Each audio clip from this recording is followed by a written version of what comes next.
bahwa perubahan debat ini lebih kepada secara substansi ingin menunjukkan kepada publik bagaimana juga kerjasama antara capres dan cawapres untuk saling berkolaborasi, saling bekerjasama menyampaikan pandangannya, menyamakan pandangan visi misi di depan publik.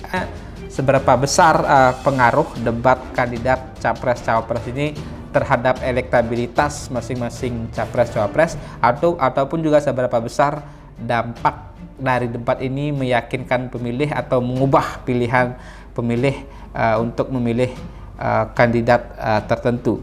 Seberapa banyak sebenarnya orang atau pemilih kita yang punya hak pilih menonton debat ini kan juga akan berpengaruh terhadap konteks suara. Jadi jika semakin banyak orang yang menonton debat, diasumsikan berpotensi limpahan suara atau peningkatan elektabilitas kepada kandidat ketika dia performanya bagus di debat akan semakin tinggi.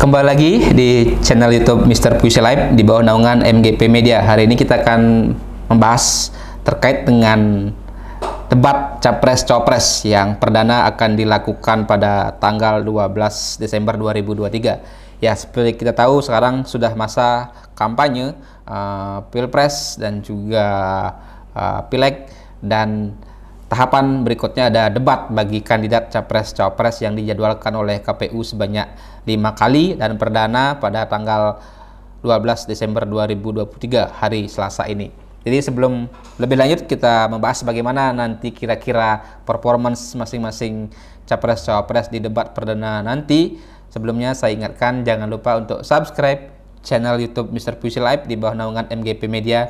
Jangan lupa juga like, komen, dan share konten-konten di channel YouTube ini. Ya, debat ini menjadi hal yang ditunggu-tunggu juga oleh publik karena mereka akan bisa melihat secara langsung bagaimana penampilan tiga pasang capres dan cawapres di depan publik, melihat, mendengar langsung bagaimana gagasan, visi misi, ide-ide program mereka untuk membangun Indonesia ke depan. Tapi yang menarik, belakangan rame juga diperdebatkan soal perubahan format debat capres dan cawapres, yang intinya sebelumnya ada debat terkhusus atau tersendiri bagi capres maupun cawapres, sedangkan sekarang dalam 5 kali jadwal debatnya capres dan cawapres hadir bersamaan. Memang ada debat khusus capres didampingi cawapres, ada debat khusus cawapres yang juga didampingi oleh capres. Jadi ketika debat capres, porsi berbicara lebih banyak kepada capres, cawapres bisa menambahkan. Demikian juga sebaliknya, ketika jadwal debatnya khusus untuk cawapres yang didampingi oleh capres, yang lebih banyak dominan berbicara itu cawapres, walaupun juga bisa didampingi, ditambahkan pernyataannya oleh capresnya. Nah, ini isu-isu yang berkembang, katanya perubahan format debat KPU ini untuk mengakomodir atau menyelamatkan salah satu paslon cawapres tertentu, yaitu Gibran Rakabuming Raka. Dianggap memberikan kemudahan untuk Gibran karena dianggap Gibran selama ini tidak begitu kuat dalam berdebat atau menyampaikan gagasan. Nah, tentu itu anggapan itu sah-sah saja, tapi itu sudah dijawab, dibantah oleh KPU bahwa perubahan debat ini lebih kepada secara substansi ingin menunjukkan kepada publik bagaimana juga kerjasama antara capres dan cawapres untuk saling berkolaborasi, saling bekerjasama menyampaikan pandangannya, menyamakan pandangan visi misi di depan publik. Artinya lebih kepada konteksnya bagaimana kerjasama kolaborasi capres dan cawapres, bukan kepada urusan untuk mengakomodir salah satu kandidat. Nah, tadi ada 5 kali debat capres. Pertama tanggal 12 Desember 2023, itu nanti temanya soal hukum, HAM, pemerintahan, pemberantasan korupsi, dan juga penguatan demokrasi. Debat kedua di tanggal 22 Desember 2023 hari Jumat, temanya pertahanan keamanan, geopolitik, dan hubungan internasional. Debat ketiga pada hari Minggu 7 Januari 2024, temanya ekonomi, kerakyatan, dan digital, kesejahteraan sosial, investasi, perdagangan, pajak, pengelolaan keuangan, pengelolaan APBN, APBD, dan infrastruktur. Debat keempat Minggu 21 Januari 2024, temanya energi, sumber daya manusia, pangan, pajak karbon, lingkungan hidup, agraria, dan juga masyarakat adat.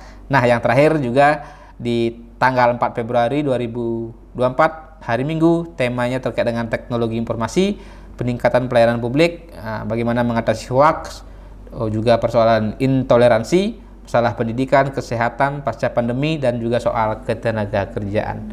Nah, ini menarik kalau kita telisik lebih jauh sebenarnya seberapa besar pengaruh debat kandidat capres-cawapres ini terhadap elektabilitas masing-masing capres-cawapres, ataupun juga seberapa besar dampak dari debat ini meyakinkan pemilih atau mengubah pilihan pemilih untuk memilih kandidat tertentu. Nah, ini ada survei yang menarik atau juga pandangan yang cukup menarik dari Direktur Eksekutif LSI Dayadi Hanan, ya, di mana dia mengatakan bahwa pengaruh debat terhadap elektabilitas capres-cawapres itu berkisar antara 3 hingga 5%. Jadi tidak terlalu besar. Menurutnya tidak banyak berpengaruh ke elektabilitas. Jadi pengaruh debat ini sekitar 3-5% kepada elektabilitas capres, dalam konteks mereka debatnya on the rule, artinya debatnya sesuai yang diharapkan, tidak ada kesalahan, tidak ada blunder, tidak ada hal-hal yang bersifat kesalahan fatal. Tapi berbeda ceritanya jika dalam debat itu salah satu pasangan capres atau cawapres melakukan kesalahan fatal, blunder, bisa berdampak serius kepada elektabilitasnya. Baik blundernya misalnya karena salah kata-kata, kemudian gestur yang kurang pas, atau juga dengan cara merespon yang emosional dan sebagainya. Nah, sebenarnya dalam konteks pemilu presiden dan juga dalam konteks narasi bagaimana tarung ide gagasan, debat kandidat capres-cawapres ini sebenarnya untuk bagaimana menguji juga gagasan mereka, dan bagi pemilih sebenarnya ini lebih berfungsi untuk menguatkan pilihan dari pemilih yang awalnya sebenarnya sudah punya dukungan terhadap salah satu paslon, karena orang-orang yang menonton debat ini diasumsikan adalah orang-orang yang sebenarnya sudah punya pilihan atau dukungan kepada salah satu kandidat, tapi mereka mungkin masih ada yang ragu, atau bagi mereka yang sangat ragu, atau yang pemilih yang belum menentukan pilihannya atau pemilih yang kritis, mereka bisa menjadikan media sarana wahana debat ini untuk melihat bagaimana substansi adu gagasan dari masing-masing kandidat, bagaimana mereka merespon isu-isu publik, bagaimana mereka menjawab juga pertanyaan atau serangan kandidat lain, atau argumentasi yang dipatahkan oleh kandidat lain. Di situ akan kelihatan penguasaan materi, kecerdasan dari seorang kandidat dan sebagainya. Itu sedikitnya bisa mempengaruhi bagi orang yang masih ragu untuk memilih. Tapi seberapa besar terhadap elektabilitas tadi dikatakan hanya sekitar 3-5%. Kemudian pertanyaan lain yang menarik adalah seberapa banyak sebenarnya orang atau pemilih kita yang punya hak pilih menonton debat. Ini kan juga akan berpengaruh terhadap konteks suara. Jadi jika semakin banyak orang yang menonton debat, diasumsikan berpotensi limpahan suara atau peningkatan elektabilitas kepada kandidat ketika dia performanya bagus di debat akan semakin tinggi. Tapi ketika hanya semakin sedikit orang yang menonton debat, tentu peningkatan elektabilitas tidak terlalu besar. Dan juga pertanyaan berikutnya berkaitan bagaimana penonton debat ini mampu mencerna, mampu memahami substansi persoalan yang disampaikan dalam debat, atau ide gagasan kandidat yang disampaikan dalam debat. Ya, karena kita pungkiri penonton kita atau masyarakat kita tingkat pendidikannya berbeda-beda, dari ada yang tidak lulus SD, hanya lulus SD, SMP, SMA, sampai yang sudah lulus S3, atau bahkan mereka adalah orang-orang intelektual bergelar profesor atau guru besar misalnya. Nah, ini kan sangat jauh range tingkat pendidikan, dan belum tentu mereka yang menonton debat ini, walaupun tingkat pendidikannya cenderung bagus misalnya di level SMA atau di level sarjana, belum tentu mereka bisa mencerna secara utuh atau memahami secara utuh apa yang disampaikan oleh kandidat capres-cawapres dalam debat, sehingga debat sekali itu tidak cukup meyakinkan mereka, atau mereka belum bisa menangkap apa sebenarnya yang disampaikan program ini, sehingga perlu upaya lanjutan lagi mengelaborasi apa yang disampaikan oleh kandidat capres-cawapres dalam debat, untuk misalnya mereka melihat apakah program yang disampaikan tadi adalah rasional, apakah program yang disampaikan tadi adalah sebuah solusi yang memang bisa dieksekusi, atau hanya sebuah ilusi gitu. Nah, itu menjadi persoalan tersendiri.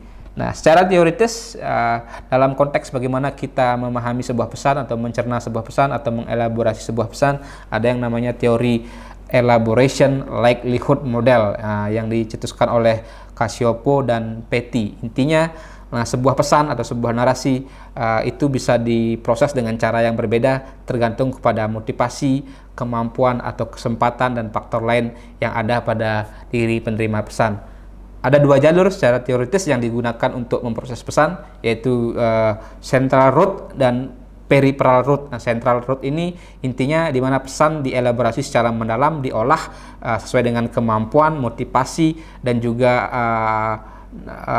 hal-hal yang bersifat rasional dari para penerima pesan, sehingga mereka bisa memahami substansi apa sebenarnya dari pesan tadi. Dan dalam konteks kampanye pilpres, orang yang menggunakan central route dalam proses pesan, mereka akan memperoleh keyakinan yang lebih jangka panjang terhadap seorang kandidat misalnya, atau terhadap pilihan politik yang akan mereka jatuhkan dalam sebuah kontestasi elektoral atau misalnya pilpres gitu. Mereka akan meyakini memilih siapa setelah memproses pesan yang disampaikan oleh seorang kandidat. Yang kedua, penggunaan peripheral route ini berkebalikan. Jadi peripheral route ini tidak mengesampingkan konteks substansi pesannya, tapi lebih kepada hal-hal yang di luar pesan. Misalnya bagaimana penampilan komunikator atau orang yang menyampaikan pesan. Nah, dalam konteks ini contohnya mungkin saja fenomena yang sekarang yang lagi viral adalah gemoy efek Prabowo. Nah, itu tidak ada substansi pesan yang diproses oleh penerima pesan atau orang-orang yang menonton misalnya video viral gemoy, goyang gemoy, joget gemoy, tapi itu lebih kepada aspek tampilan fisik atau hal-hal yang menyenangkan. Itu yang digunakan adalah peripheral route. Jadi tidak menggunakan penalaran, tidak menggunakan elaborasi mendalam terhadap pesan apa sebenarnya yang disampaikan. Dan itu efeknya bisa saja hanya bersifat jangka pendek atau bersifat konteks euforia atau untuk mendapatkan kesenangan belaka. Belum tentu orang yang suka joget-joget gemoy efek atau menonton video viral joget gemoy itu adalah pemilih Prabowo. Belum otomatis seperti itu. Nah, oke. Jadi apa yang bisa kita harapkan dari debat Capres-Cawapres nanti? Tentu kita berharap masing-masing kandidat menyampaikan visi misinya yang logik, yang rasional, yang bisa dieksekusi, bukan sekedar ilusi. Nah, termasuk juga bagaimana mereka bisa menarasikan persoalan-persoalan yang besar dengan bahasa yang sederhana, mudah dicerna oleh publik, dan tentu itu menjadi komitmen bukan hanya di panggung depan, bukan hanya komitmen di depan layar kaca, tapi komitmen juga di belakang meja yang akan mereka eksekusi dalam bentuk sebuah kebijakan real, program nyata ketika mereka nanti terpilih sebagai calon presiden dan calon wakil presiden di Pilpres 2024. Ya, oke. Jadi kepada penonton, kepada pemirsa, kepada publik, pada masyarakat, tentu kita sebisa mungkin kalau ada waktu jangan lewatkan momen debat nanti. Teliti gagasan siapa yang paling bagus dan kira-kira bisa dieksekusi, dan tentukan pilihan Anda untuk pemimpin terbaik di masa depan bagi Indonesia. Ya, sekian yang bisa kami sampaikan dari channel YouTube Mr. Puisi Live. Semoga ini bisa memberikan insight menarik untuk kita lebih memperkaya wawasan kita. Sebelum saya akhiri, jangan lupa untuk subscribe channel YouTube Mr. Puisi Live di bawah naungan MGP Media. Jangan lupa juga like, komen, dan share konten-konten di channel YouTube ini. Terima kasih. Salam pemilu damai.